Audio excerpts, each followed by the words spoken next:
keluar semua. Gedung itu terkenalnya benar-benar gedung jual beli orang di situ. Disebutnya Triangle, gedung Triangle. Saya ditempatin di situ. Posisi kamar tuh, ini kamar saya, ini depan ini kamar orang Cina. Dan ternyata katanya ini Cina, orang hasil jual beli. Tuh saya lihat siang di sini udah beda bang, udah kayak bekas perbanan gitu, kayak orang habis diambil, dibelek organnya gitu ya. Hah? Mati? Iya, lu lihat ke bawah. Saya cek, bener bang, udah rame di situ. Makanya orang-orang tuh di luar diambil ginjal antara dua, kalau nggak ngelanggar aturan.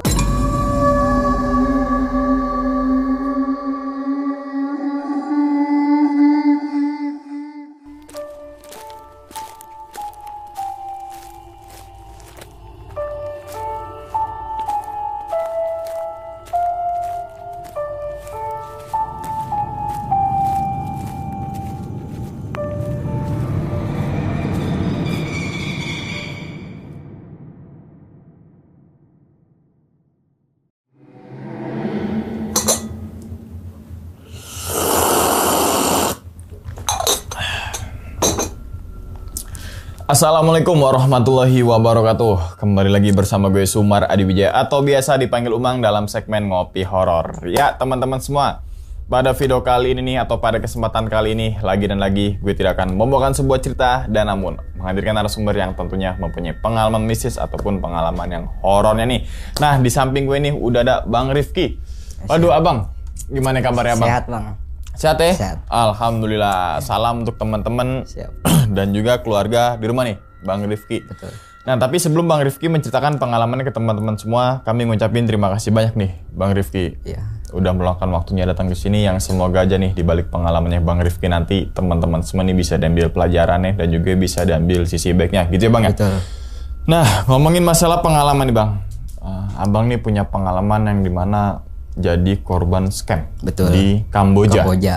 Terus kemudian ada yang sampai ginjal itu diambil. Ya. Terus kemudian ada juga orang Indonesia yang meninggal di sana. Betul. Terus kemudian sampai akhirnya Bang Rifki ini bisa keluar dari negara Kamboja karena pada saat itu ada razia ya, penggerbekan besar-besaran ya. Oh ini penasaran banget sih yang dialami sama Bang Rifki di negara Kamboja itu apa aja dan kenapa bisa temannya itu meninggal kan gitu Bang ya. Ini penasaran mungkin sih yang nanti Bang Rifki akan ceritain nih ke teman-teman semua dari awal sampai akhirnya. Oke Bang Rifki mungkin tahan dulu kali ya ceritanya ya. Oke dan tanpa berlama-lama lagi kita langsung masuk aja ke dalam ceritanya. Ngopi horor segera dimulai. Bang diminum dulu silakan abang.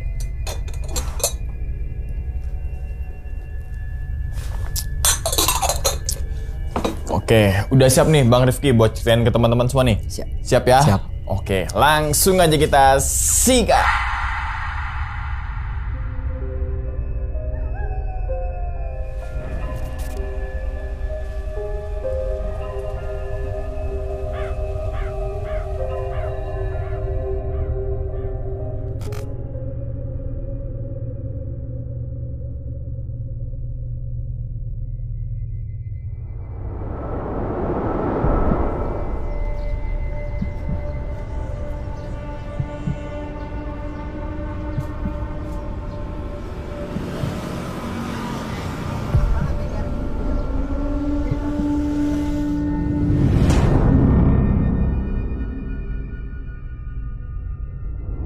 Pada awalnya itu kebetulan tuh saya baru pulang dari salah satu apartemen ya. Memang kan saya dulu kerjanya di apartemen sebagai marketing gitu. Admin juga iya. Dan memang itu saya baru pulang lah dari sana. Akhirnya saya tuh seminggu di rumah ngalamin bete lah. Ini kemana lagi ya kan nyari uang kondisi seperti ini. Akhirnya saya tuh lihat-lihat handphone terus WA ya. Saya cek salah satu temen di situ adalah dia lagi enak hidupnya. Akhirnya saya tanya, "Di mana tuh?" Dia jawab, "Oh, lagi di Laos nih." Ya. Kata dia kalau mau ke sini, bolehlah gitu. Nanti diberangkatin katanya. "Oh, emang bisa?" kata saya. Kata dia, "Bisa," katanya. Asal punya KTP sama kakak aja katanya. Untuk soal ongkos gampang itu katanya. Nah, saya jawab lagi dong. Ini kebetulan memang saya lagi nggak megang uang sama sekali, saya bilang. Jadi saya kemungkinan besar nggak bisa ke sana.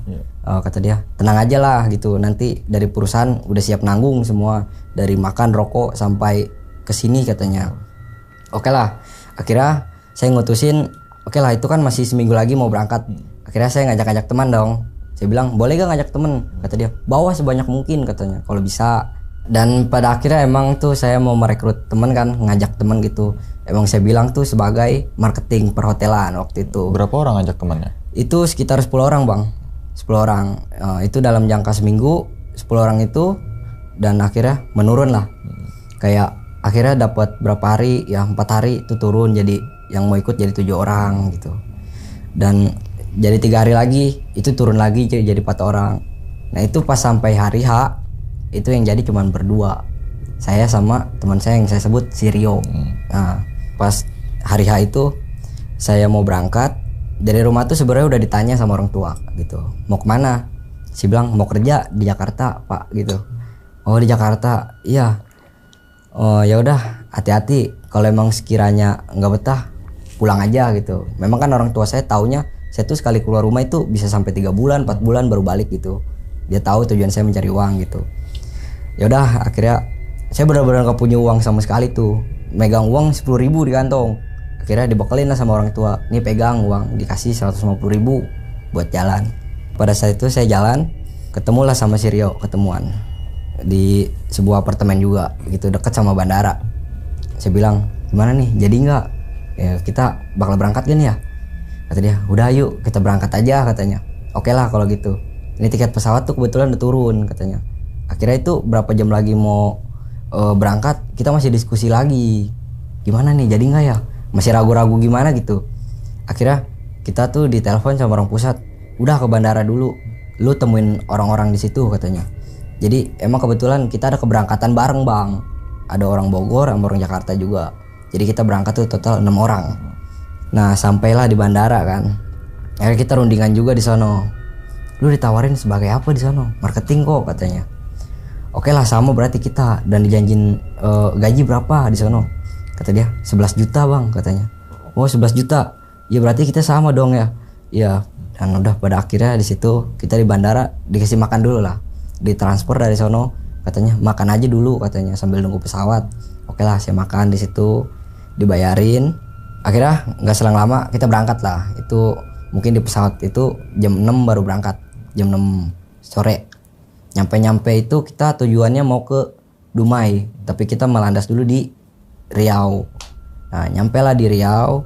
Itu di Riau itu kita masih aman lah gitu sebenarnya. Dan hati itu udah dak-duk, duh kenapa kesini gitu kan? Kenapa nggak langsung aja sih ke sana gitu? Akhirnya nyampe lah di Riau. Itu dari Riau itu kita masih menempuh perjalanan sekitar 8 jam bang untuk menuju ke Dumai. Dan itu emang kita udah ngerasa aneh karena dari orang mobil penjemputan ya, itu dari bandara kita jalan ke depan tuh udah dijemput sama taksi kan. Naiklah itu 6 orang itu ke taksi kayak taksi online gitu. Kita datang lah, itu jarak ada mungkin ya 500 meter kita jalan keluar, itu ada mobil lagi yang jemput, itu beda gitu. Jadi si taksi ini nurunin kita tanya bang, kok kenapa deket banget gitu ya, kok diturunin? Oh kau pindah mobil ke situ. Yang mana bang? Di depan itu mobil Fortuner katanya. Oke lah itu saya udah mulai deg-degan itu. Wah malah orang-orangnya kayak gini ya kan, mukanya muka-muka kejam semua nih. Akhirnya ya udahlah, masukin barang ke mobil itu, kita dibawa itu benar-benar dibawanya ekstra ngebut. Mungkin kalau kilometer 90-100 kecepatannya. Dan itu kita full tol juga. Dan nyampe lah kita di Dumai gitu. Dan begitu nyampe di Dumai, akhirnya kita stay di sebuah hotel. Nggak terlalu mewah sih, dibilang bagus juga enggak, jelek juga enggak gitu. Ya masih oke lah ditempatin.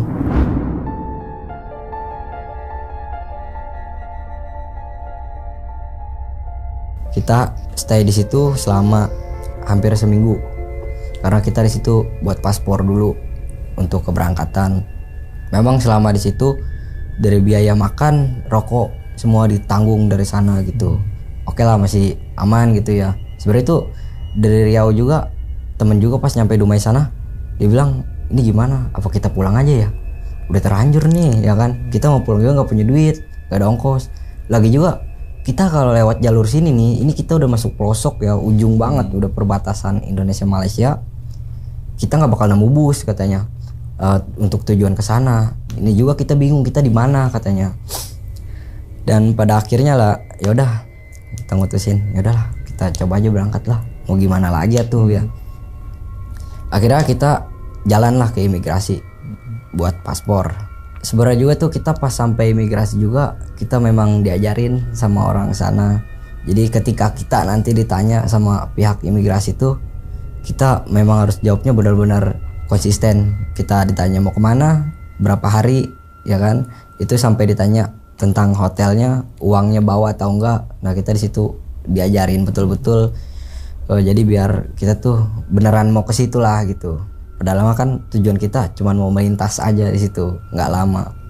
Mungkin pas setelah naik kapal tuh, emang itu prosesnya juga agak ribet juga ya, gitu. Karena ada sebagian orang juga yang di situ entah mau kemana itu, ada yang balik lagi ke Indonesia karena memang entah mau nggak memenuhi syarat atau gimana gitu ya. Dan alhamdulillah itu kita lolos lah semua. Akhirnya lega tuh semua. Kita sampai depan full ferry itu ya, itu udah ada taksi banyak. Dan itu ternyata di situ udah ada taksi charteran kita buat antar kita gitu. Memang si taksinya juga itu memang udah dikasih uang sama perusahaan buat ngasih makan kita dulu selama di jalan. Akhirnya kita keluar dari pool itu taksi, jalan nggak selang lama sih ya, kita langsung mampir dulu kayak ke tempat rumah makan gitu. Kita di situ dikasih makan dulu lah, ini makan dulu kata dia gitu, cuman pakai bahasa dia gitu. Oke lah, kita di situ makan nasi goreng, mie goreng yang khas Malaysia. Itu kita makan nasi goreng itu di sekitar jam, kalau di Indonesia kan itu jam 5, kalau di Malaysia itu udah jam 6 sore. Emang itu lagi posisi matahari mau turun itu. Setelah makan kelar semuanya, akhirnya kita berangkat ke bandara Kaelia. Nah di bandara tuh nggak langsung terbang, kita ya kayak nunggu dulu di sana gitu. Dan kebetulan kan memang kita dikasih uang ringgit juga. Itu kalau ditotalin 800 ringgit kita dikasih buat 6 orang itu. Jadi 6 orang itu kita disuruh buat belanja lah, buat beli makan di situ atau apa gitu, beli keperluan. Ya udah pada akhirnya di situ belanja makanan buat nyemil segala macem gitu. Oke lah. Itu di bandara juga termasuknya lama juga, kita terlantar gitu, kayak nunggu pesawatnya lama banget. Jadi kita tidur tuh di luar bandara gitu. Nah singkat cerita itu kita cetak tiket lah, ya cetak boarding. Akhirnya kita naik pesawat tujuan ke Thailand atau disebut Pentin gitu. Itu prosesnya juga emang lama banget, ketat gitu. Tapi kita lolos. Akhirnya udah kita naik pesawat. Di situ sekitar 2 jam gitu. Kita nyampe lah ke Pentin. Nah, di Pentin kita sampai pagi, itu di sekitar jam 11 siang gitu. Kita masih nunggu pesawat lagi karena memang kita di situ di Thailand tuh mau transit lagi gitu, nggak langsung ke sana. Akhirnya kita nunggu sekitar adalah 3 atau 4 jam nunggu pesawat, karena pesawat kita tuh pesawat baling-baling, bukan pesawat Airbus atau gimana gitu. Oke lah, saya tunggu di situ sambil ngerokok dulu di depan tuh. Akhirnya selang dapat 3 jam kita nanya ke petugas, apa ini udah pesawat kita udah ada gitu. Kata dia udah ada, cuman pas kita habis nanya gitu, itu petugasnya kayak narik kita gitu. Kata dia sambil tangannya gini, money kata dia. Jadi petugas imigrasi orang Thailand tuh narik saya tuh minta uang, malakin saya gitu. Akhirnya saya cek kantong, oh ada nih uang sisa recehan karena udah ditukar ke money changer. Saya kasih lah 20 baht, entah itu berapa nominalnya, saya kasih aja 20 baht, saya kasih ke dia. Oke lah, dari situ kita diarahin sama dia, diunjukin kalau itu tempat boardingnya di situ katanya. Nanti kasih aja katanya di situ. Di situ tuh kita dari boarding, plus tiket jadi. Nah di belakang tuh udah ada cewek orang imigrasi sana, udah nuntun kita gitu. Dia ngasih kertas juga, entah kertas apa, emang itu emang pesawat baling-baling gitu mungkin ya.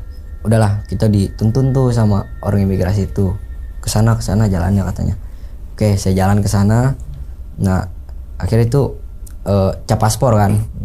Nah, itu kebetulan memang paspor saya tuh nggak ada cap keluar dari Malaysia. Akhirnya dipertanyakan tuh di situ. Saya bingung, dia ngomong pakai bahasa dia. Duh, gimana ya? Akhirnya saya nengok ke belakang. Oh iya, itu tadi yang nuntun saya gitu. Dia nanya begini kan, pakai bahasa dia. Akhirnya saya pakai kode gini. Langsung dia yang mungkin dia kepalanya mungkin ya. Dia cuma nunjuk doang gini ke loket imigrasi. Akhirnya saya dilolosin di situ. Dan emang itu belum ada cap Malaysia.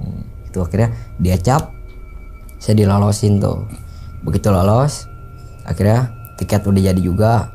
Udah, kita nunggu lagi di situ. Akhirnya kita dikirimin tiket untuk menuju Bokeo. Nah, emang pas perjalanan di situ saya sempat merinding, sempat kayak mau nangis juga gitu. Gimana gitu, karena kok perjalanannya gini banget gitu ya. Emang sempat nangis di pesawat gitu kan. Kok perjalanannya jauh banget ini. Apakah bisa pulang atau enggak gitu ya. Nangis ya di pesawat tuh. Nah, selama di penerbang itu nggak lama, paling sejam setengah lah gitu. Nyampe lah ke Laos, Luang Prabang situ.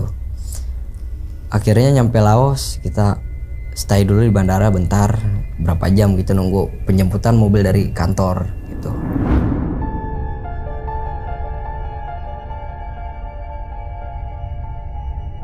Nah, nggak lama di situ kita rundingan dulu sama teman-teman. Ini beneran kita kesini, kita nyampe kesini nih, itu kita mau balik juga nggak bakal bisa nih ya kan, posisi kita nggak punya uang. Pada akhirnya nggak selang lama mobil kantor lah nyampe jemput kita. Oke, saya berangkat sama anak-anak, udah nyampe lah di gedung. Dan emang gedung itu terkenalnya benar-benar gedung jual beli orang di situ.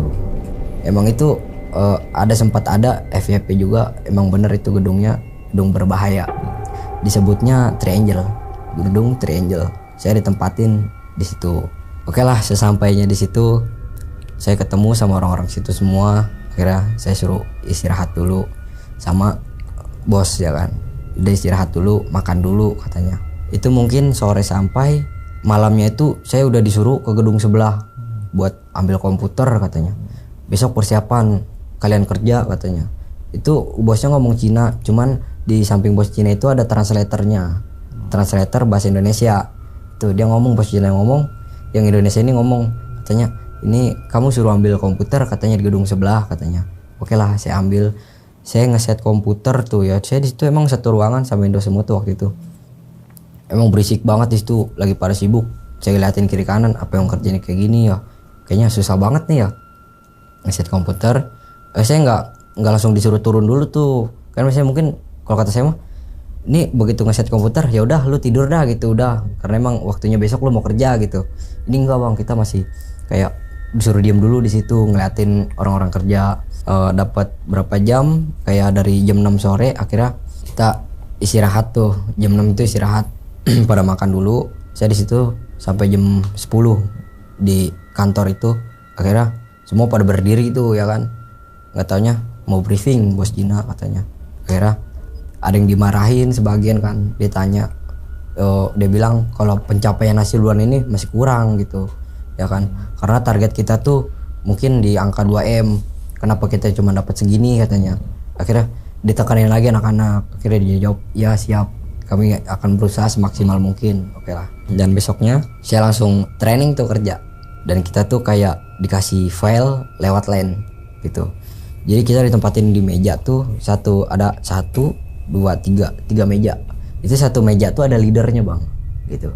Jadi leadernya tuh ada 3. Oke lah, saya di sini sama leader saya. Akhirnya masuk grup, dimasukin. Dia bilang ngetik di grup, buka file katanya. Oke, saya buka file di situ. Tek. Lah, ini kok kayak obrolan gitu ya, kayak obrolan. Kata leader, kalian di sini belajar dulu tentang mengenai bahasa seputar tanya jawab gitu untuk ke customer kalian katanya. Oke, saya pelajarin. Itu dari mulainya kita nyari WA gimana gitu, nyari orang gimana sampai nyari WA gitu. Entah kita dapatnya di mana, itu kita diajarin secara detail bang. Kita harus cari orang lewat media sosial, TikTok misalkan gitu. Nanti kita dikasih tahu caranya bang. Nih kita caranya begini, Ini nanti sampai proses masuk nomor itu nanti kita sampai pacaran, sampai akhirnya si korban itu terkuras, udah kelar gitu. Itu dari detail sampai si korban pun yang ada malah minta maaf ke kita. Gitu, itu kita diajarin Bang semua. Nah udah akhirnya saya di situ belajar lah selama seminggu. Masih belum paham juga saya. Nah selama seminggu tuh belum paham. Akhirnya saya beradaptasi lah di situ. Oke, saya bilang kayak gini lah kerjaannya. Dibilang katanya marketing perhotelan. Saya udah seneng karena emang basic saya marketing gitu. Kenapa jadi kayak gini endingnya kan? Akhirnya ya udah, saya mutusin coba aja dulu lah gitu. Saya juga mau pulang nggak bisa gitu.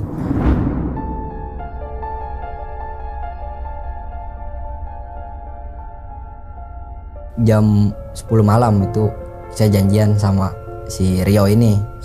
Saya janjian kita ke atas yuk, kita ada yang mau diobrolin. Dia bilang karena tuh kantor kan memang benar-benar gelap Bang. Jadi sistem lampu koridornya itu sistem lampunya nggak hidup. Jadi kalau ada suara dengar suara kayak kita jalan nih, lampu baru hidup gitu. Itu bener gelap koridor. Pokoknya yang nyala cuma kamar pun nggak bisa sampai malam. Dan di posisi saya mau ketemu di balkon itu dari bawah makan.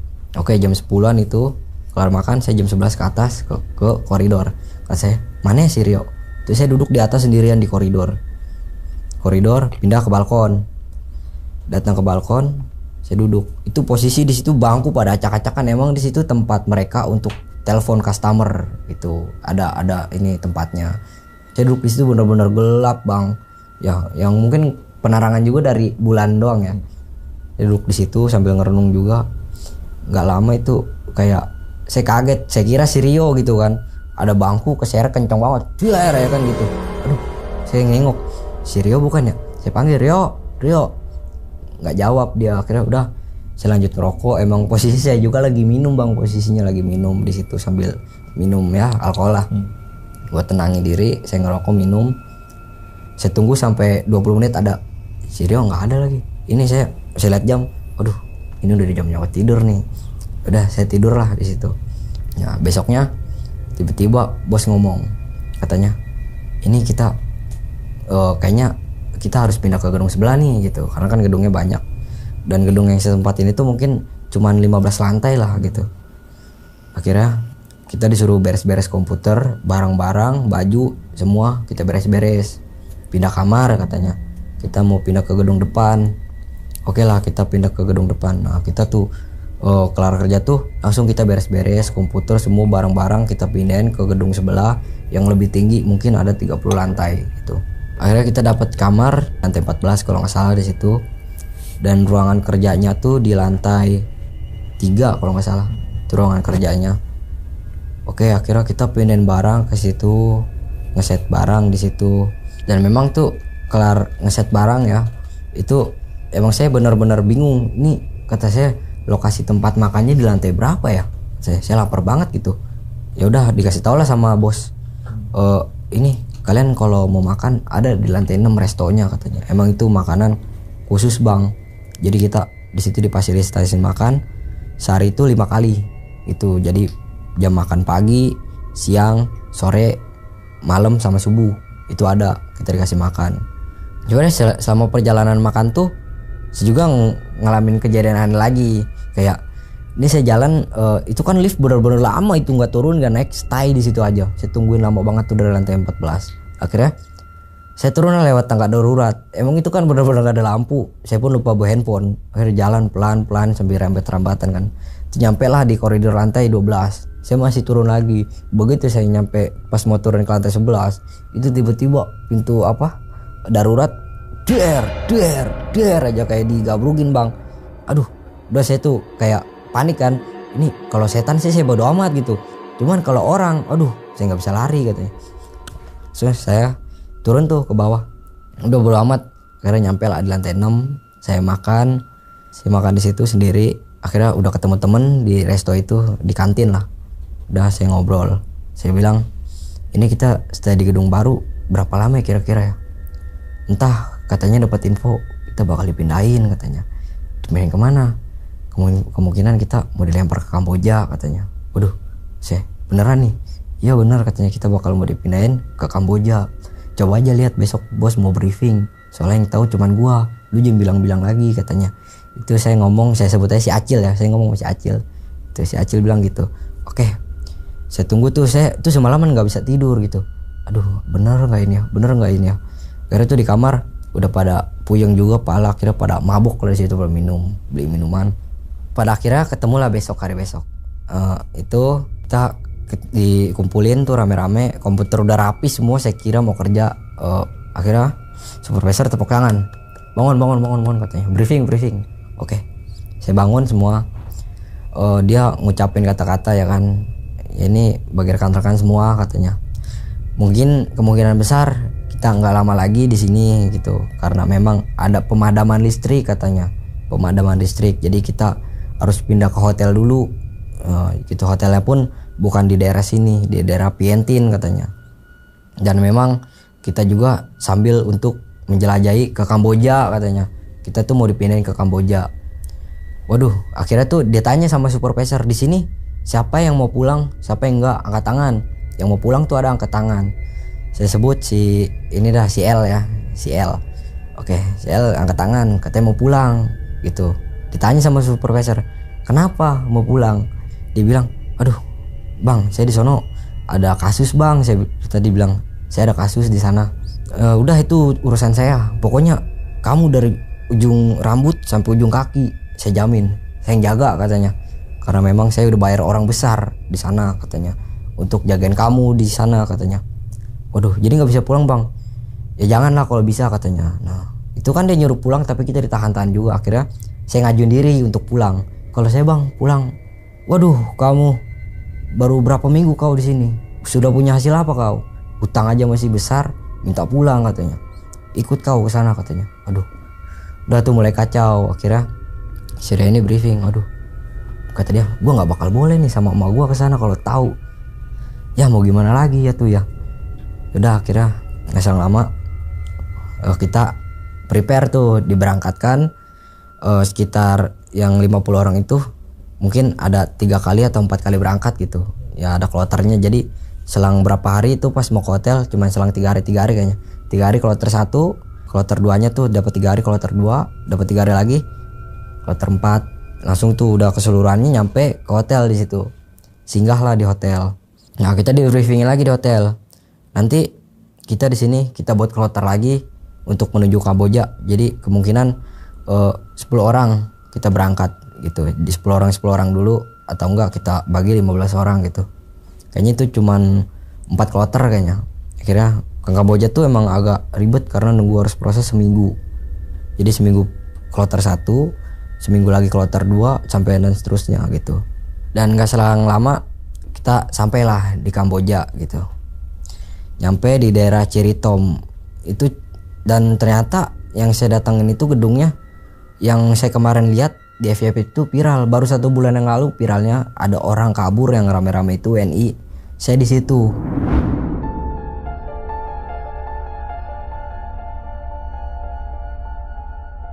Nah saya di situ ditempatkan di gedung itu. Memang bang itu emang serem lah tempatnya ya kan, karena penjagaannya ketat, security-nya banyak gitu. Saya di situ lah ditempatin. Masuknya ribet, keluarnya apalagi kan.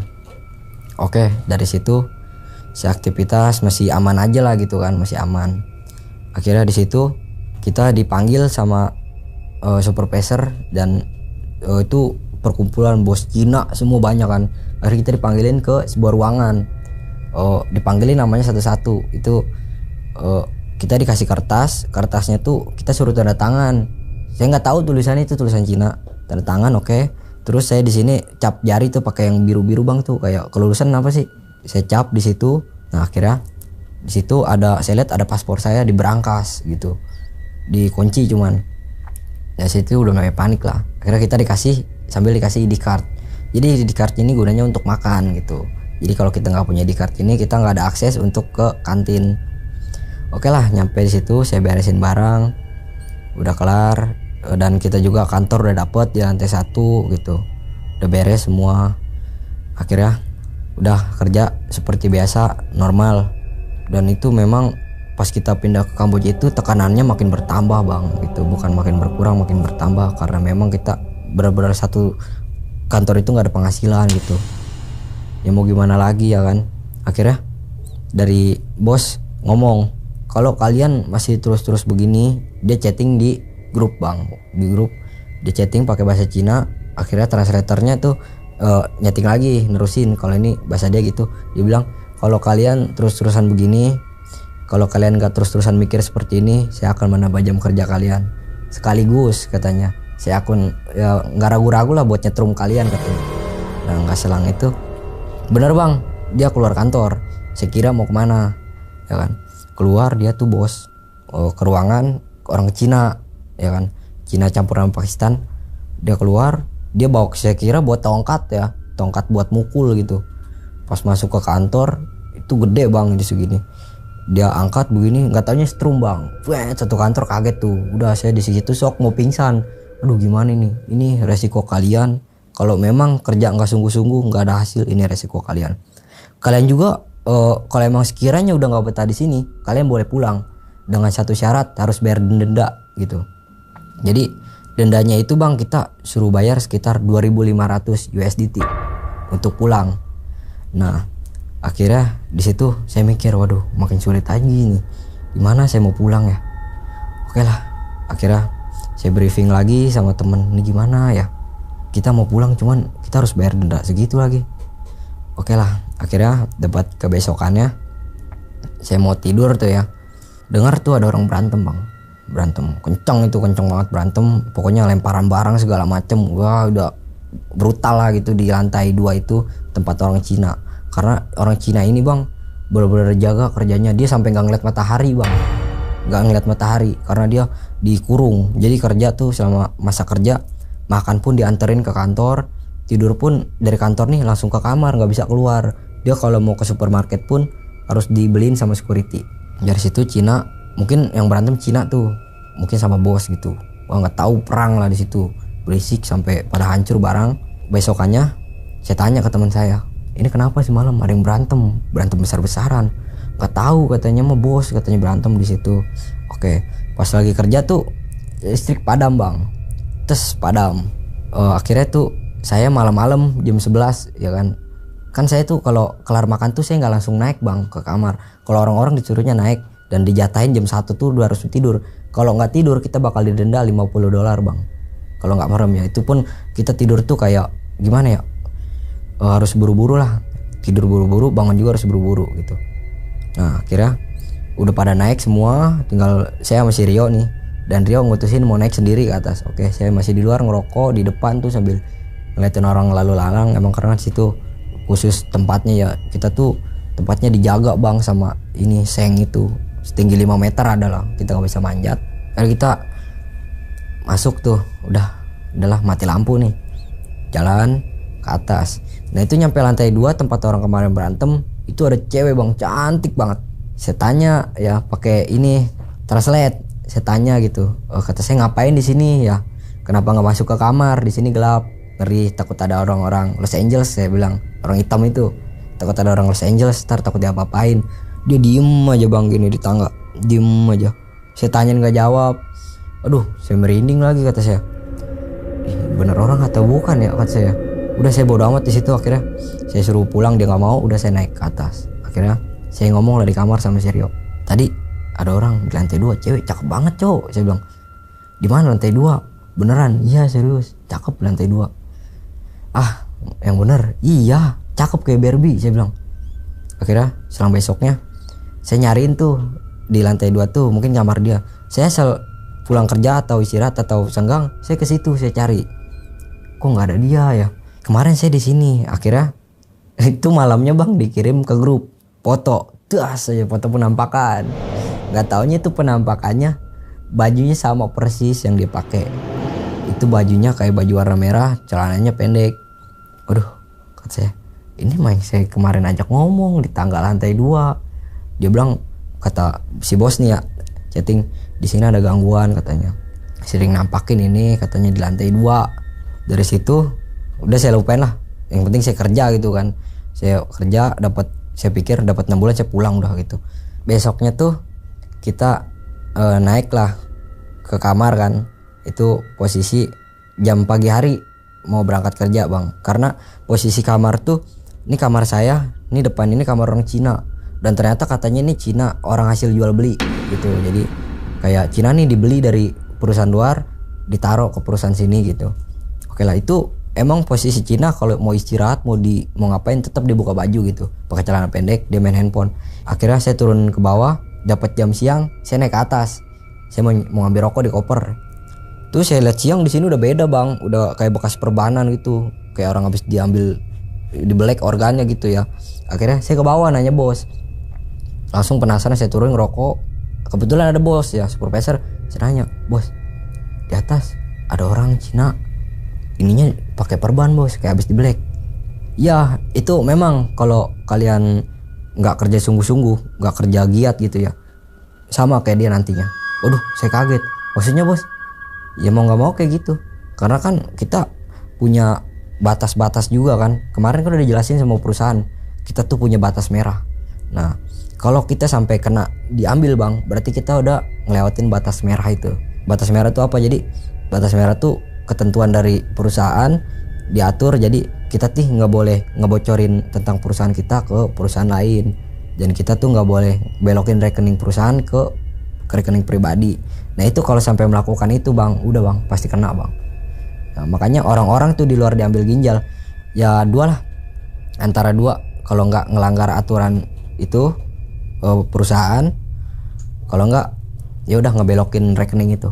Ya udah, pada akhirnya singkat cerita di situ udah mulai ricuh tuh. Besoknya ricuh, bos Cina juga udah siap pakai sepatu, udah pakai masker, dan ternyata itu di grup bilang itu kode dia untuk kabur, melarikan diri karena memang ada penggerebekan katanya. Oke, di situ udah ricuh tuh di kantor, cuman Pakistan tuh masih ditahan sama security. Jadi ricuh sekitar kantor karena mempertanyakan gaji, karena gaji 2 bulan nggak turun bang. Dan ternyata dijanjin terus, janjin. Nah akhirnya kita sepakat tuh di dalam kantor tuh rame-rame, kalau gaji kalian mau turun, kalian harus ikut kita ke pindah tempat. Kan saya di Ceritum, pindahlah ke Poipet, harus ikut ke perusahaan baru katanya. Ya udah mau gimana tuh, kita mau kemana juga ngikut dia terus. Kira nggak selang lama nyampe lah di Poipet bang. Poipet udah kita tuh pindah ke perusahaan baru.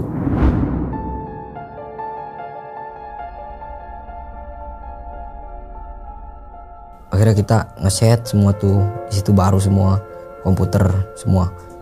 Akhirnya kita nggak langsung kerja bang, kayak biasa, masih kayak mantau dulu gitu ya, kayak kita diistirahatin dulu gitu. Emang kebetulan itu gedungnya juga posisinya itu lebih enak lah tempatnya bang, lebih enak, bibisnya kayak di Jepang. Jadi bawah tuh kantor, ini ada 2 tangga bang, 2 tangga ini untuk menuju ke kamar, itu 4 lantai, itu emang bagus lah. Dan kebetulan itu saya kenal orang Medan lah, itu saya sebut aja si M ya, orang Medan. Si M itu dia tangganya di sebelah kiri, saya di kanan. Itu beda udah, karena dia barengannya sama orang Laos sama orang Thailand. Nah itu kebetulan saya baru ngobrol juga sama dia, sempat kenal lama gitu, cuman lihat-lihatan doang karena satu bos beres supervisor. Akhirnya di situ saya ditawarin rokok lah sama dia tuh malam-malam jam 11. Saya ngobrol sama dia tuh, pokoknya ngobrol biasalah tentang kerja. Terus dia bilang, "Le, kita nggak bakal lama lagi di sini," katanya. "Ntar juga nggak lama ada drone datang ke sini." "Drone apa?" "Drone PBB," kata dia. Pada ketawa tuh. Udah kelar, udah pada naik ke atas karena emang kita tuh diwajibin tidur jam 1. Naik ke kamar masing-masing. Katanya tuh dia di jam 2 malam tuh mandi, katanya gerah mandi lah. Udah mandi, kelar mandi, udah. Akhirnya dia langsung tidur katanya. Tidurnya tuh nggak di kasur bang, tidurnya di lantai katanya. Jam 3. Nah itu di jam 4 tuh udah dibangunin katanya sama temennya, karena memang dia sekamar cuma bertiga, nggak kayak kita orang. Kita tuh sekamar ada yang 9, ada yang 8, dia cuma bertiga di kamar. Katanya dia dibangunin nggak bangun bang itu. Dan memang katanya badannya udah biru katanya. Akhirnya di jam 6 pagi tuh emang kebetulan juga saya lagi tidur di lantai. Karena saya tidur di lantai alasannya itu teman yang satu ini ranjang di atas tuh kan deketan, itu ngoroknya kenceng. Jadi saya tidur di bawah pakai selimut. Saya dibangunin lah sama teman saya cewek, bangun, lu jangan tidur di lantai, mata lu kasih M lu mati lu. Hah? Mati? Iya, lu lihat ke bawah. Saya cek bener bang udah rame di situ. Itu memang itu akhirnya dari perusahaan nelpon lah dari pihak polisi. Datang polisi ke situ, banyak banget polisi. Nah, jadi pertanyaan saya gini, ini polisi datang ke sini kenapa nggak nangkepin kita pada ya gitu. Akhirnya perusahaan bilang, ini perusahaan rugi besar karena hampir 1 M nih ngurus nih mayat katanya. Terus saya tanya lah ke temannya, ini mau gimana? Itu posisi saya depan sama temannya, mayat masih diadopsi. Diotopsi di atas. Itu masih dicek-cek. Nah, terus saya bilang ke temannya, ini kayaknya nggak wajar sih kalau meninggal cuman gara-gara mandi tidur di lantai, nggak wajar. Itu saya tanya ke temannya, tetap jawabnya katanya dia mandi tidur di lantai terus udah nggak ada. Karena emang kan saya nggak tahu dia selantai di sana sama siapa gitu, ngapain aja nggak tahu. Akhirnya dibawalah mayat tuh sama polisi. Saya tanya lagi ke temannya, ini mau dibawa kemana? Ke Indonesia? Nggak mungkin kalau ke Indonesia katanya. Kalau ke Indonesia mungkin butuh budget 100 karena mulangin orang mati sama orang hidup tuh beda, malah orang mati katanya.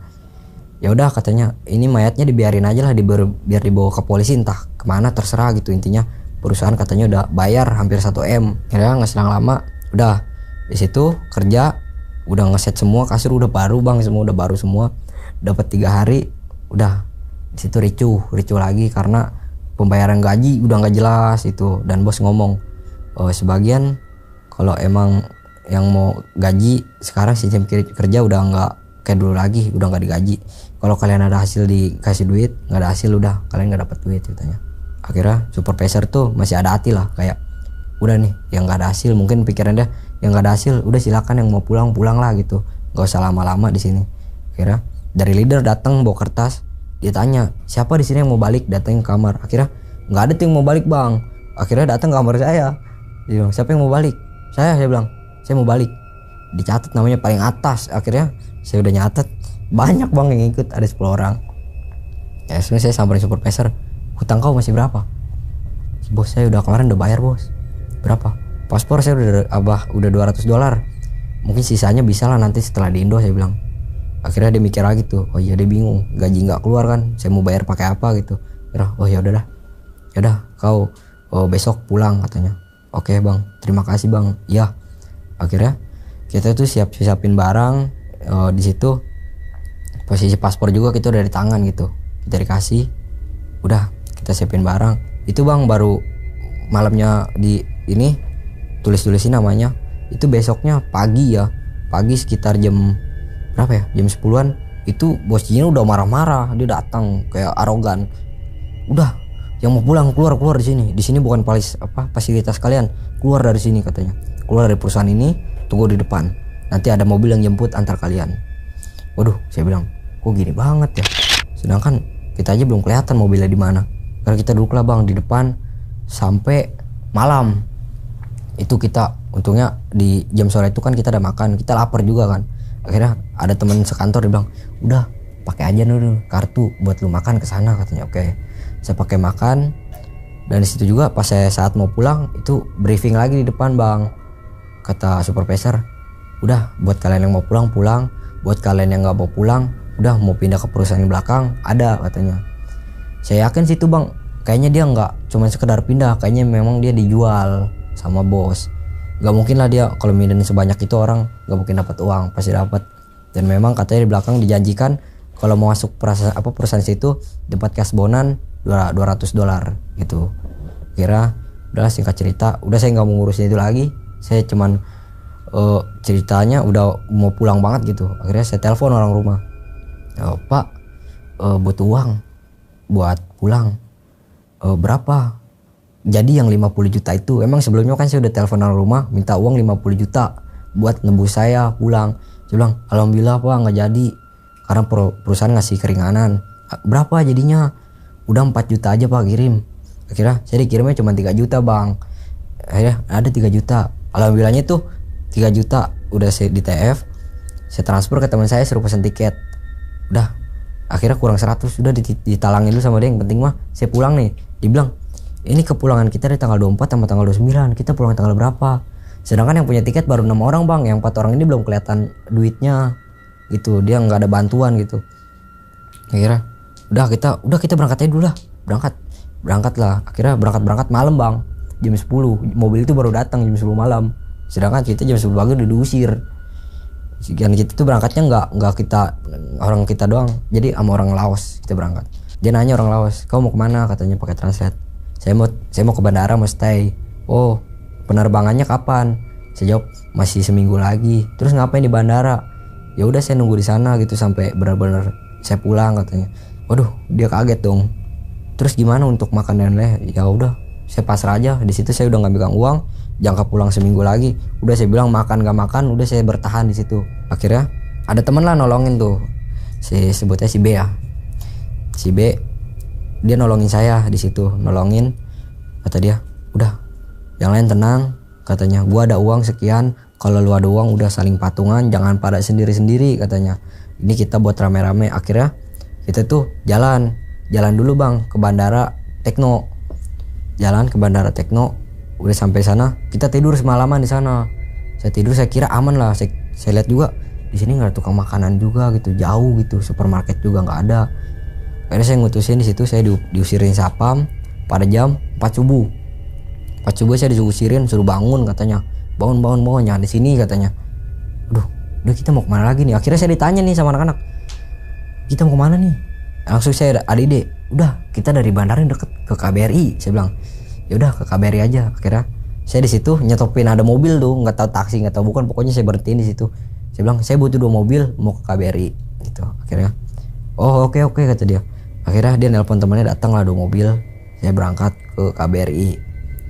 Nah itu udah nyampe KBRI, depan KBRI udah di situ nongkrong dulu, duduk di warung kayak ngopi gitu, ngerokok. Yang mau makan katanya. Oke. Akhirnya kita bermalam lah di KBRI, di depannya itu. Jadi sampai KBRI itu kita ngemper bang, tidur di situ, tidur seharian. Nah dapatlah pagi tuh tiba-tiba ada orang ngomong, orang itu juga kabur dari perusahaan katanya.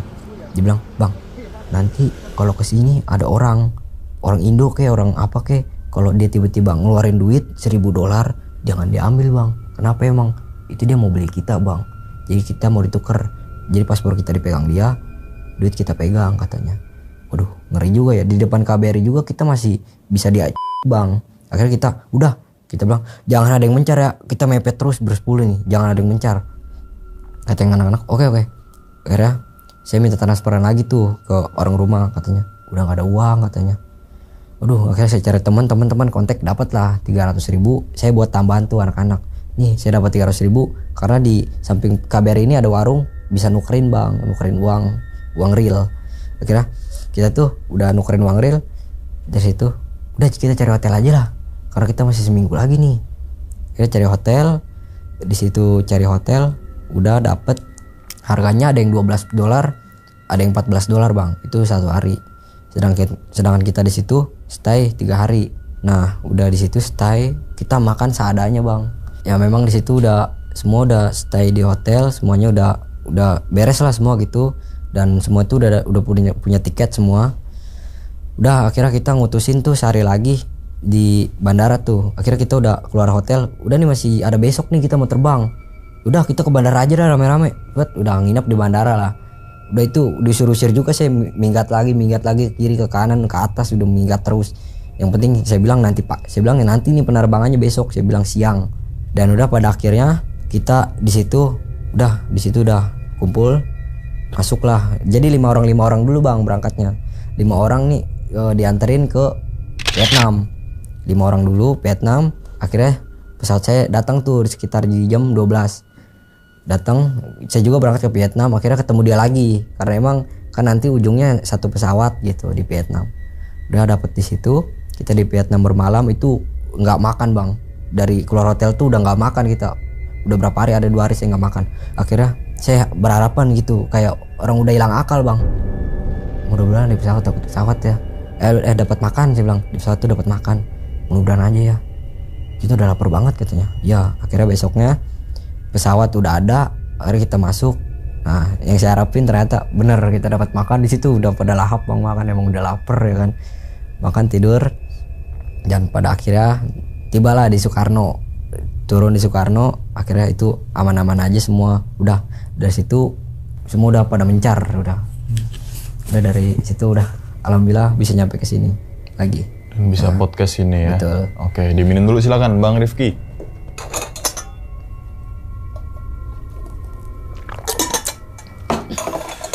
Oke, jadi gitu ya teman-teman semua nih pengalaman dari Bang Rifki yang dimana menjadi korban perdagangan manusia ya Bang ya. Yang tempat itu negaranya beda-beda. Betul. Yang pertama di daerah tadi mana? Itu di Malaysia untuk melintas Bang. Malaysia, Thailand. Apa tuh Laos ya? Laos Bang. Laos habis itu ke Kamboja. Wah, ini mungkin udah nggak cuma Bang Rifki doang kali yang berani speak up ini. Mungkin Bener. di podcast lain kan juga kan.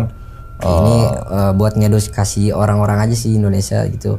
Jangan sampai lah kita kesana lagi gitu karena memang di sana mungkin kalau saya nggak ada terjadi penggerbekan itu mungkin saya nggak bisa pulang gitu. Iya dan bisa jadi pokoknya Bang Rifki masih di sono. Betul. Pokoknya kalau ada iming-iming kerja kayak semisalkan udah nggak jelas nih gitu kayak kita nggak diminta ijazah segala macam dan kita nggak belajar bahasa, mending jangan berangkat maupun tujuannya ke Jepang kemana jangan. Iya, itu ya, udah bahkan pasti. ke Jepang pun harus punya sertifikat skill apa. Betul, karena kita harus punya tujuan kan ke sana. Betul. Bahkan kalau misalkan kita keluar negeri pun ditanyain paspor, terus kemudian nginep di mana, hotelnya mana, tiketnya. Jadi kan ketahuan tuh ya. Betul. Oh emang tujuannya begini. Nah, itu kok bisa lolos karena kan tadi di bandara tiba-tiba. Iya, berarti betul. kan udah sindikat gitu. Iya, itu jadi emang dari pihak bandaranya udah dibayar sama perusahaan. Iya, jadi udah tahu itu. Seharusnya kan misalkan itu ya tadi nama perusahaannya apa. Kan harus jelas kan, gak cuma paspor doang kan. Gak cuma tiket penerbangan doang kan, tujuannya mau kemana, misalkan berliburan, hotelnya mana, berapa hari, biasanya kan gitu tuh ya. Ini cuma paspor doang sama boarding pass, udah lolos. Karena memang udah ada yang ngikutin dari belakang gitu. Ya, itu udah sindikat lah ya. Itu udah dibayar itu. Udah dibayar lah ya, jadi udah permainan situ tuh. Gitu. Dia. Dan pasti tujuannya ke arah sono, negara itu kan. Oke, nah kan abang awal itu ditawarin tuh. Awal-awal tuh curiga gak sih ke teman abang tuh? Awal sih nggak terlalu curiga karena kan dia bilang di sana tuh enak gitu, kerjanya sebagai marketing cuman main komputer. Udah dari situ saya, wah saya juga marketing cuman saya di HP nih ya kan, marketing perhotelan juga saya gitu. Ya udahlah saya coba gitu. Nah teman abang tuh, sorry dipotong, teman abang tuh kerja di sana? Kerja di sana juga. Ketemu? Ada di sana. Ada di sana. Ada. Pas abang balik dia masih balik? Dia enggak, masih di sana mungkin. Masih di sana? Iya, karena di sana udah mencar-mencar Bang kita. Udah mencar-mencaran ya? Udah bodo amat itu lu gua gitu, yang penting terserah yang mau kemana-kemana gitu. Orang Indo di situ berapa orang? Total ada 50 orang Bang. 50 orang tuh banyak kok. Iya, dalam satu perusahaan gitu loh. Belum kan perusahaan lain juga ada Indo semua. Pasti di setiap perusahaan pasti ada orang Indonya. Iya. Kita satu gedung, itu kan gedung banyak. Itu setiap gedung pasti ada Indonesia. Pasti ada. Dan beda aturan juga gitu. Abang nih nggak dapat apa-apa berarti ya? Mohon maaf ini Bang, nggak dapat apa-apa? Enggak, malah kita ngerepotin orang tua adanya. Oh iya, sampai akhirnya apa namanya minta transfer, namanya orang tua. Gimana perusahaan anak tetap ngebantu walaupun ngutang dan sebagainya. Ya kan, yang penting anaknya balik nih. Betul. Oke. Pas abang kayak kok kerjanya begini, abang sempet ngabarin orang tua gak sih? Itu sebenarnya awal-awal tuh enggak ya pasti ya? Enggak ngabarin. Ya mungkin kerjanya begini kali ya. Akhirnya tuh saya ngabarin orang tua pas saya tuh nyampe di Pekanbaru, udah perbatasan Malaysia. Oh, sebelum ke Malaysia. Dia nanya, udah nyampe belum di Jakarta? Udah makan belum? Dia bilang. Nah, sampai kira orang tua tahu kalau abang kerja di sono gimana? Pas saya nyampe di Thailand, dia nelpon video call, dia nanya lagi di mana di Thailand, dia kaget dong. Waduh. Dari situlah dia tahu. Dari situlah dia tahu. Sebenarnya kalau dia tahu pun nggak bakal boleh saya ke sana. Di Thailand tuh berarti baru berangkat ya? Iya, baru pas jalan mau ke Laos. Baru pas jalan ke Laos baru tuh mulai tahu. Betul. Tuh awal-awal mah ya udah. Iya. Namanya kerja di Jakarta gitu kan, anak nyari duit ya nggak apa-apa, bantu kan, orang tua. Emang kan saya tuh emang orangnya suka nyari duit, jarang pulang Bang gitu. Karena kan saya lebih stay di apartemen gitu, 3 bulan 4 bulan baru balik gitu. Oh, gitu. Oke. Terus kemudian sampai akhirnya tadi dapat kayak tindakan-tindakan yang gak enak tuh masuk ke bulan berapa? Tindakan yang gak enak tuh mungkin udah mulai pertengahan lah gitu, udah mulai diperkeras kita gitu. 3 bulanan? Iya segitulah. Itu udah mulai. Itu kayak udah aneh tuh ya? Udah aneh, jam kerja udah acak-acakan gitu kan. Jam kerja dari jam berapa sampai jam berapa? Harusnya jam 9 pagi sampai jam 11 malam. Tapi ini lebih ngacak Bang. Kadang jam 7 pagi sampai jam 1 malam. Buset. Itu full depan komputer. Dan itu tiap bulan digaji gak sih akhirnya? Kalau untuk digaji kayaknya menerima gaji paling besar ya. Itu $100. $100 berarti sekitar 2 juta. Enggak nyampe. 1, tergantung dolar ya. Ya 17 lah. 17. Pas itu di tahun 2024. 2024. Oh, lagi ininya tuh. Iya, lagi booming-boomingnya. Booming-boomingnya tuh ya. Di situ. Oke. Dan itu cuma sekali. Ya. Itu pokoknya selama saya di situ nggak pernah ngerasain gaji full, bahkan setengah pun nggak pernah. Oh, berarti itu duit yang $100 nggak tahu apa itu ya? Itu duit sisa gaji bang, karena kita sistem harusnya gaji $1.000, itu kita banyak potongannya itu kayak kita melakukan kesalahan, kayak kita harus dapat WhatsApp sekian, kita dapatnya sekian dipotong. Yang banyak kan jadi korban orang negara mana sih? Kita waktu itu dulu lagi boomingnya ngincer orang Malaysia. Oh, Malaysia. Berarti orang Indo juga bisa kena dong? Orang Indo bisa kena gitu. Cuman tergantung karena kan kita dipilihin orang-orangnya itu sekiranya berada atau enggak gitu. Berarti itu kayak penipuan apa ya? Penipuan online bang. Online. Modusnya nih jenisnya apa? Jenisnya penipuan jenis apa misalnya? Kayak semacam kita nawarin gimana ya? Kita kayak suruh ngerjain tugas lah gitu kan. Terpada akhirnya di situ biar dia makin percaya si korban, kita tuh ada AI bang. Kita ada AI, jadi kita tuh diajarin nanti di situ ada suatu ruangan lah kayak gini. Itu ruangannya khusus bang. Sebagai profesi kita apa? Kita tanya, kita nih mau pura-pura jadi apa? Jadi polisi misalnya. Ada ruangannya. Misalnya target itu Malaysia, jadi polisi Malaysia. Ya, gitu. Kayak gitu ya modelannya. Ya, kalau kita mau jadi polisi Indonesia itu di situ ada ruangannya bang. Polisi tidur bisa? Nggak bisa. Nggak bisa. Oh, berarti tergantung targetnya orang negara mana. Dan kita mau jadi apa? Jadi apa? Penipuan diambil, dikuras, udah rekeningnya. Iya, dikuras. Oh, berarti jadi bentuknya scam lob bang. Scam lob. Jadi kita pacarin dulu tuh dia. Oh, berarti bukan yang ngirim-ngirim link ya? Enggak, kita pacarin dia dulu. Dia udah suka, udah cinta ya kan. Kalau sekiranya kita bilang A, dia udah ngikutin, nah berarti dia udah masuk jebakan kita. Itu scam lob ya. Dia buat scam lob mah nggak usah jauh-jauh bang, di Indo juga banyak bang. Waduh. Diporotin sama cowoknya ataupun sama ceweknya kan, scam lob juga tuh ya kan, tapi ini kayak terstruktur. Betul. Tapi emang si korbannya juga kadang saya bingung kok nggak menyadari ya kalau ini AI dari mulai suara. Nah, abang kayak ada rasa, gue kasihan nih gitu loh. Ada bang, saya sempet nangis bang. Soalnya orang Indo kan pasti dikit-dikit kena ke hati kan. Itu saya pernah ngunain korban, nggak gede bang. Itu baru sekali-kalinya kena sama saya. Selebihnya saya udah nggak pernah kena lagi. Kayak maksudnya baru dapat korban satu doang gitu. Selainnya saya udah nggak lagi. Paling gede berapa yang nggak kuras? Saya waktu itu cuman 1 juta lebih doang sih bang yang saya dapat hasil saya selama kerja di situ. Rupiahnya? Iya. Kalau yang lain gede-gede, orang saya bener nggak tega, saya nggak niat kerjanya gitu. Jadi bodo amat lah saya diapa-apain juga gitu. Paling banyak dapat berapa teman-teman orang Indo tuh? Orang Indo tuh sampai ada yang tembus 800 juta bang. Berarti yang kerjanya orang Indo belum tentu targetnya juga orang Indo. Iya, bisa jadi orang luar gitu. Gitu. Jadi kita kan itu udah diatur perusahaan. Gitu. Gila Betul. Oke, nah terus kemudian tuh bang sampai akhirnya dapat kekerasan, iming-iminginnya kan kekejar targetnya. Iya. Iming-iming kayak gitu tuh. Mungkin dia udah ngebeli abang nih.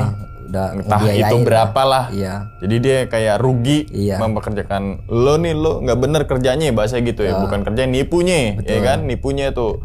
Sampai akhirnya tadi marah-marah setruman. Iya, strum itu. Abang kena strum.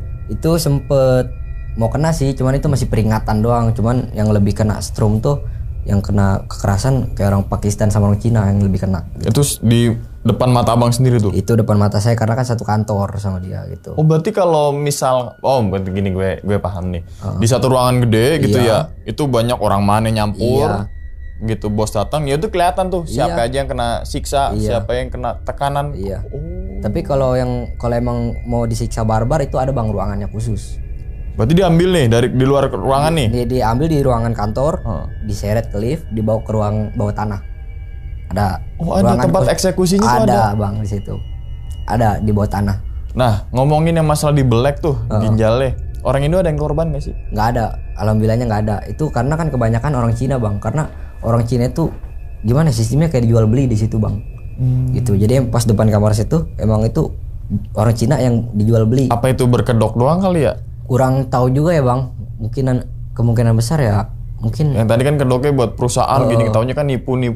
Jadi buat kedok doang. Iya. Sebenarnya ujung-ujungnya lo ngutang buat bayar utang lo, ginjal lo nggak ambil. Betul, kayak gitu. Kayak gitu kan? Iya. Itu kan soalnya nggak memenuhi target kan yang itu tuh. Betul. Dan Orang emang Cina. antara dua itu yang saya bilang, antara dia merugikan, kalau enggak ya kayak duit perusahaan diganti rekening dia gitu. Ya, atau bisa jadi emang kerja situ emang beneran buat diambil ginjalnya gitu loh. Iya. Itu bisa jadi buat Emang alibi tujuan doang. iya. Gitu kan? Betul. Peraturan, tapi itu ternyata alibi nih. Betul. Biar apa yang kerja itu nggak memenuhi target udah pasti keambil. Kena, iya, udah pasti kena bang. Nah, selama abang kerja di sana berapa bulan tadi? Kurang lebih 6 bulan bang. Kurang lebih 6 bulan. 6 bulan. Dan mulai aneh tuh di 3 bulan sampai ke 6 bulan. Itu udah aneh. Selama 3 sampai 6 bulan itu selain yang orang Cina yang keambil itu ada orang lain nggak, negara lain nggak yang kena? Sebenarnya sih kalau saya perhatiin kalau dibuka baju pasti banyak bang. Karena kan yang saya lihat itu yang buka baju doang, karena dia suka banget buka baju gitu. Oh. Gitu di depan kamar sering main handphone, buka baju gitu dia. Tapi ginjal abang masih ada kan? Ada, aman. Masih aman ya? aman. Nah kan akhirnya penggerbegan tuh. Heeh. Ditanyain kan tuh siapa yang mau pulang dan sebagainya.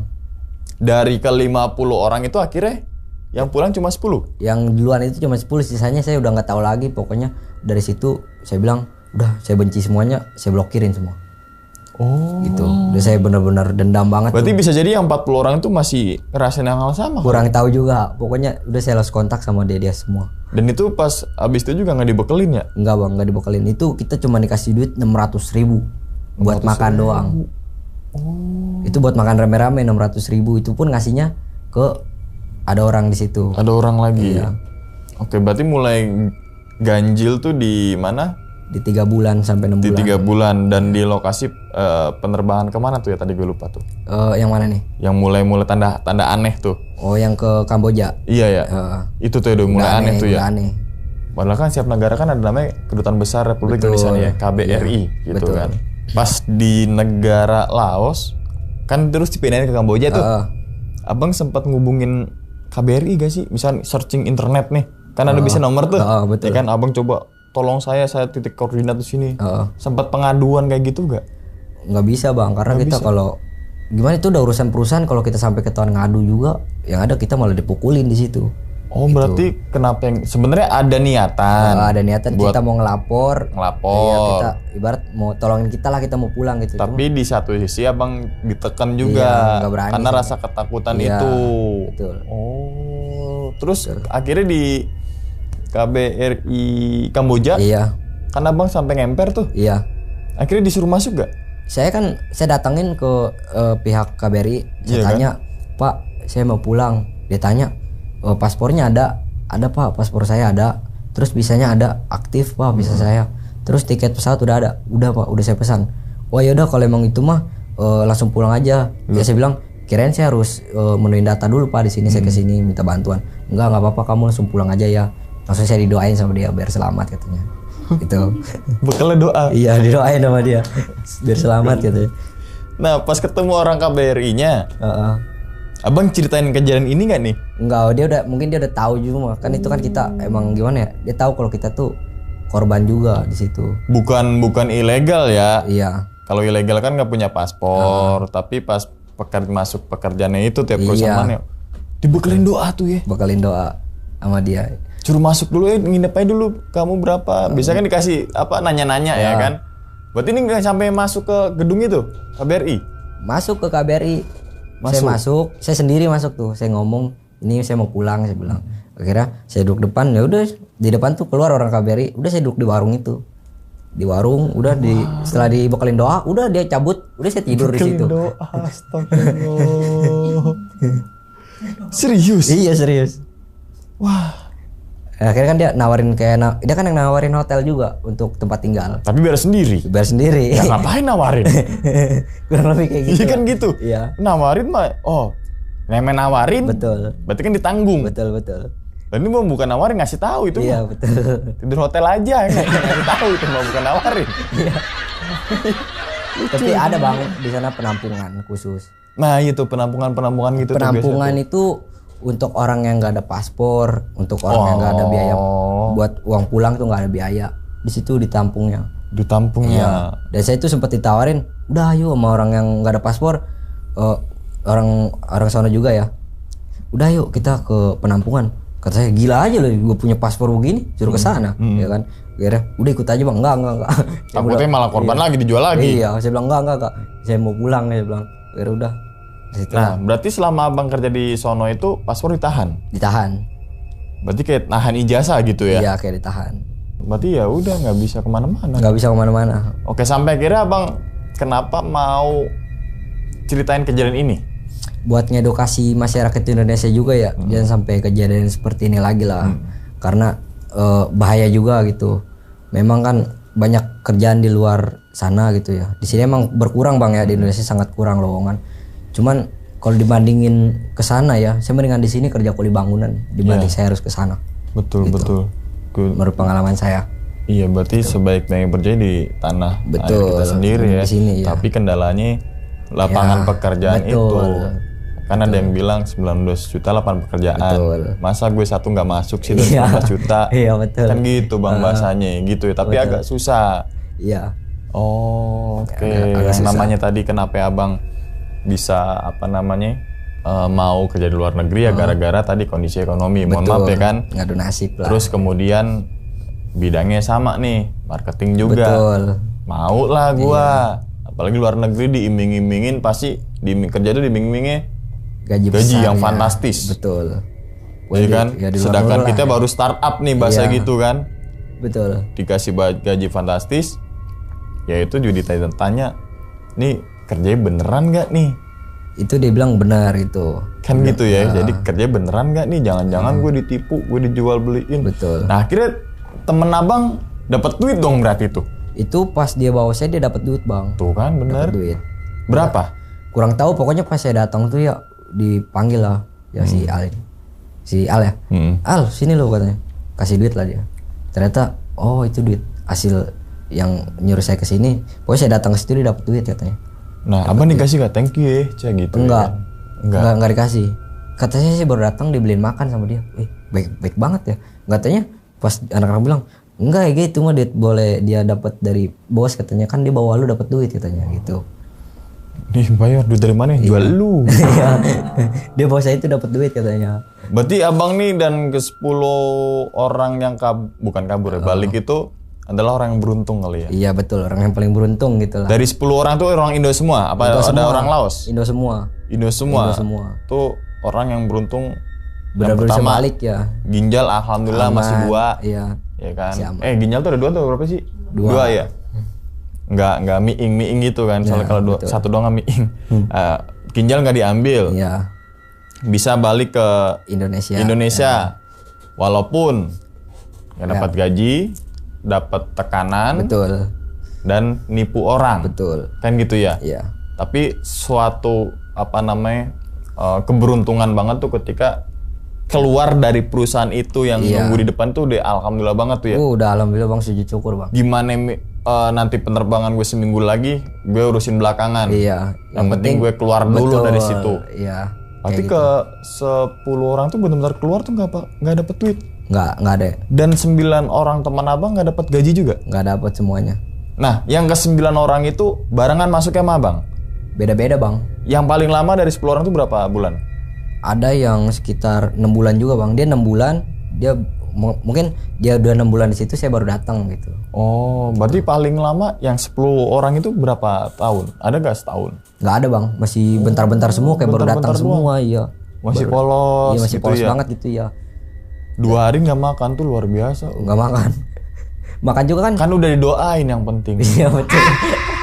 Pokoknya kan porsi makan sehari itu 1 bungkus dibagi 2 gitu. Jadi ini 1 bungkus nasi dibagi 2 itu sehari. Dibagi 2 tuh maksudnya berdua nih makan nih. Iya. Itu 1 bungkus berdua gitu. Tenang, udah didoain kok.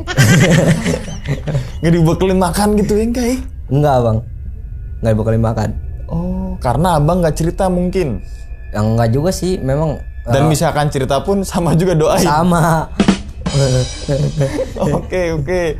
Nah, yang barengan sama abang ikut balik juga? Yang barengan saya ada yang sebagian ikut balik. Ada yang sebagian ikut balik. Yang sisanya masih di sono. Nggak tahu dah itu. Saya udah lost kontak, pokoknya saya udah nggak mau kenal-kenalin lagi. Blok-blokin semua udah tuh. blok semua. Mungkin dia nggak balik tuh karena dia capek target kali. Nggak Hasilin juga. duit banyak.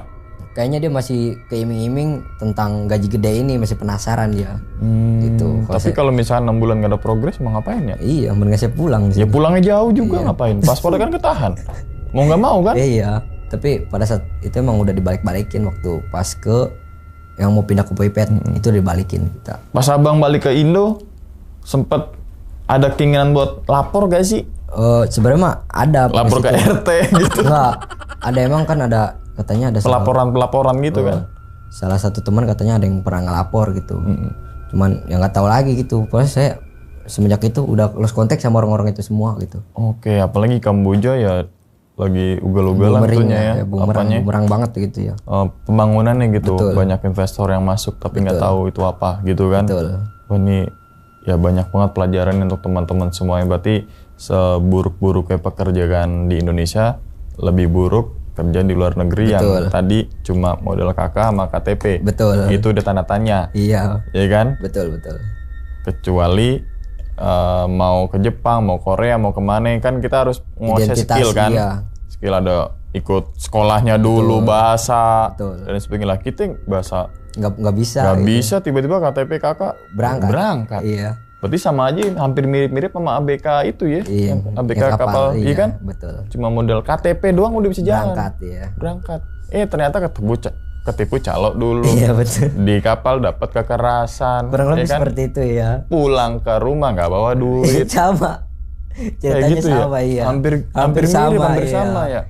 Pokoknya berarti clue yang pertama kalau mau kerja iming-imingin gaji gede cuma modal KTP dan kakak, nah itu harus diwaspadai. Iya, waspada. Gitu ya, dimanapun nggak cuma di luar negeri, di Indo juga kan sama tuh. Sama, iya. Oh, oke. Ya wis, ya kita doakan semoga nggak ada lagi korban-korban berikutnya di Indonesia, orang-orang Indonesia, dan kita doakan juga semoga orang Indonesia yang kerja di sana, betul, yang kerja dalam tanda kutip, cepat pulang ke Indo. Amin. Itu ya, dan semoga banyak penggerbegan. Amin bang. Biar orang pulang semua. Iya, biar pulang semuanya. Biar pulang ini semua. perusahaan nggak bener nih, kerja nggak bener nih, gitu ya. Oke, bang. Tapi sebelum ditutup nih bang, videonya kira-kira abang punya pesan apa nih untuk ke teman-teman semua yang lagi nonton di rumah nih? Ya pesan saya sih yang tadi saya bilang jangan sampai tergiur ya, apalagi mau ke sana. Intinya kalau memang benar-benar mau ke sana itu jelas-jelas ya ada suratnya ya kan. Kita sekolah bahasa dulu semuanya udah dilengkapi dan memang itu udah semuanya baru kita boleh lah gitu. Kalau bisa mah sih ya udah di negara sendiri aja sih, jangan jauh-jauh dari orang tua gitu. Nah, iya betul, saya masih ada orang tua. Nah, itu ya teman-teman semuanya. Wis kita doakan nih semoga Bang Rifki ini sehat selalu bang ya. Amin. Panjang umur bang, lancar rezekinya. Siap. Begitupun juga dengan teman-teman semua yang lagi nonton di rumah nih. Oke. Dan ingat ya teman-teman semua, cerita dari Bang Rifki ini bukan untuk nakut-nakutin teman-teman semua ketika menjalani sebuah kehidupan ataupun yang lainnya. Tapi ambillah sisi positifnya dan buang sisi buruknya. Sekian dulu pada video kali ini dan nantikan video-video gue berikutnya. Hal gaib itu muncul ketika sugesti kita buruk. Wassalamualaikum warahmatullahi wabarakatuh. Selamat beristirahat. Bang, thank you banget. Siap. Alhamdulillah. Bungkus.